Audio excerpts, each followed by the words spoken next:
The ancient kabbalistic book Sefer Yetzera, the book of creation, deals extensively with the creative power of speech.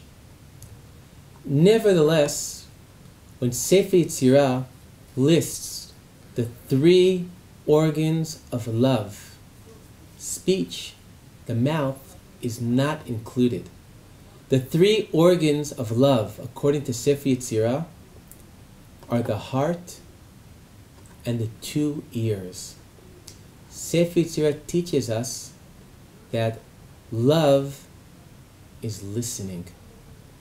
And this point is often missed, because often people perceive speaking as giving, listening as receiving. And if you love someone, you want to give to them.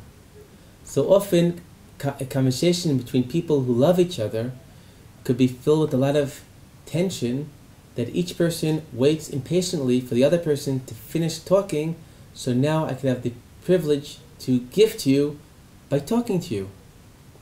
But the message of Sefer Yetzera that we will discuss today is that love is expressed and done by listening.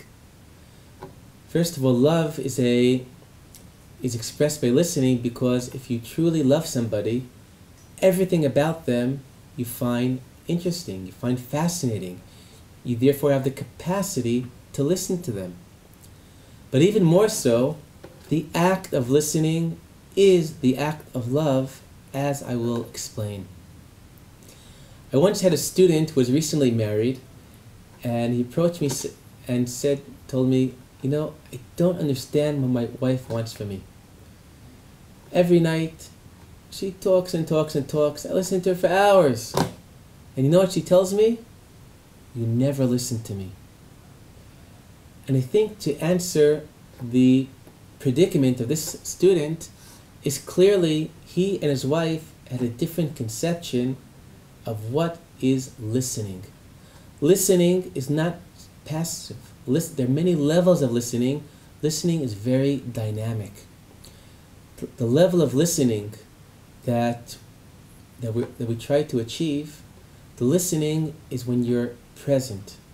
You're fully present to hear the words of the other person and allow them to enter your heart. When this happens, this is an act of love. In Hebrew, the word love, ahava, has the same numerical value as the word for one, echad. Love is to become one. As the Torah teaches us about the first couple, Adam and Eve, that v'davak bishto vayu lebasar echad, that they cleaved to one another and became one flesh. Love is about becoming one together. By listening and truly listening, by allowing the person that their inner world that they feel alone in, frustrated in, when the words enter you, they are no longer alone. You're together with them in that inner space, and in that place together you are one, and that is Ava. In our Parsha, Parashat V'Chanan, we have the fundamental commandment to every Jew of the Shema Yisrael, the basic text of Judaism. Shema Yisrael, Hashem Elokeinu Hashem Echad. This text, Shema Yisrael, is calling us to listen. It's through listening that we express we begin the basic requirement in front of God. And the next verse, after Shema Yisrael, Hashem Elokeinu Hashem Echad, hear, O Israel, God, Hashem is our God, Hashem is one. The next verse is V'ahavta et Hashem Elokecha b'kol levavcha u'b'chol nafshecha. Loving God with your heart and with your soul. In these two verses, we have gotten to all three of the organs of love in Sefer Yetzera. First, the listening, the Shema. Afterwards, and from that comes the love of the heart and soul.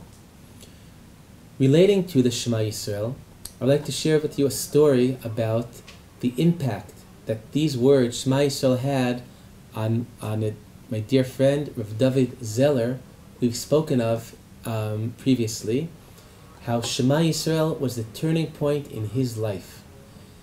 As we've mentioned, Rav David Zeller grew up in a Reformed Jewish family in America. He made it to India, where he lived as a sadhu, an Indian holy man. But within the ashrams of India, he had a special moment that changed his life, that brought him back home, back to Judaism. And that was when he was in an ashram preparing for a meeting with the head of the ashram, who's called simply Mother, and she's worshipped as a god. And you're allowed to meet her once a year. And he's doing the meditations to prepare to meet Mother. And in the context of his meditations, suddenly came to him the Hebrew words, Shema Yisrael Adonai Eloheinu Adonai Echad. And not only did the words come to him, he said that he felt Hashem Echad. God is one, and the oneness of God as linking all of life, all of existence together as connected and part of this oneness of God. Ultimately, he discovered that Mother herself was born as a Jew and studied by a French kabbalist.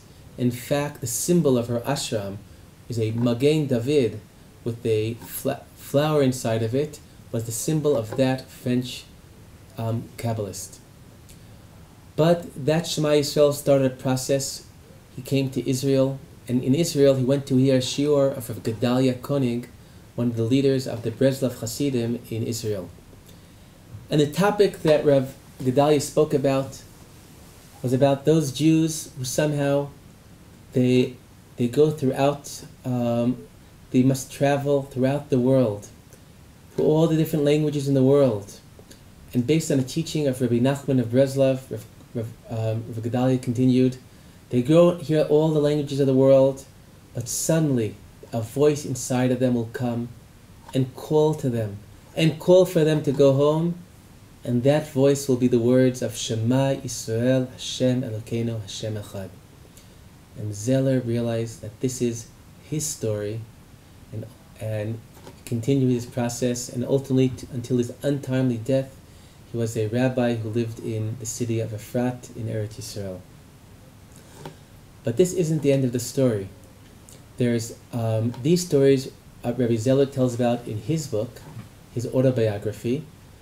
But in honor of his 60th birthday, a second book was composed of people telling about their experiences with Rav David Zeller. One of those people was a young woman who grew up in India to a Hindi family, and ultimately became interested in Judaism and decided she wants to become a Jew. And her family tried to dissuade her, and one of their arguments are, look, the Jews are coming to India, Jews are becoming Hindus, not Hindus becoming Jews. Even Mother, the great Mother, she used to be a Jew, but she became a Hindu. She was very puzzled, very troubled. She went to England, and one Friday night she decided to go to the Beit Knesset Yakar in London. And it turned out that Friday night the guest for the Shabbat was Rav David Zeller. And he gets up and tells in the middle of the davening, he shares with the people his story of how he came back to Judaism, where the heart of the story was that turning point before meeting the Mother, in which he heard the word of Shema Yisrael, and that's what brought him to Judaism. The woman tells how she heard that story, realized that she was blessed to give a message from above, and continue with her path to become a Jew. Shabbat Shalom.